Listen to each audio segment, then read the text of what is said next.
don't understand how the format with the NBA works. It really bothers me when the Mavericks, the 76ers, and the Spurs were in the Final Four.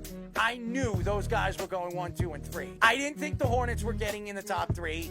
I knew they were going to fall to 4. And it's just very fitting the way the NBA works. When the Spurs lost Wembanyama and he was out, and he could be out a significant amount of time next year with a blood clot.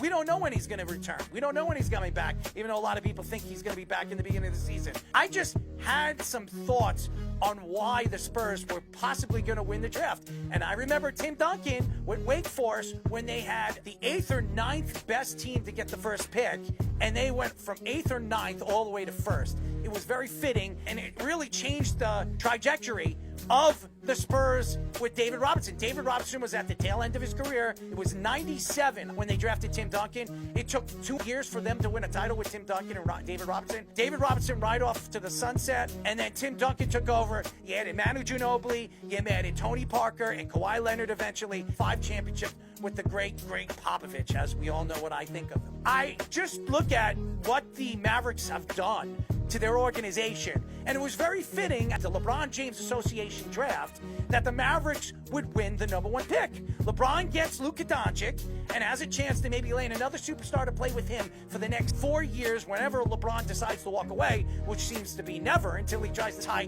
Kobe Bryant or even tie Michael Jordan. And LeBron just waves his magic wand, and automatically at 1.8% chance, they get the #1 pick, and they get the great prize in Cooper Flag. And this is great for the Dallas Mavericks and their organization because Cooper Flag is the face of United States basketball. It's perfect. Luka Doncic, one of the best foreign players in the world. Nobody gave a crap that he was there with Dallas. And now you get a guy that is just as athletic and just as gifted as Luka Doncic, offensively, I believe, and defensively. I compare him to the white Kevin Durant. If Cooper Flag turns into a Kevin Durant prototype who can play defense and do the things that he can do on a basketball court, who do you think wins in this trade? Nico Harrison.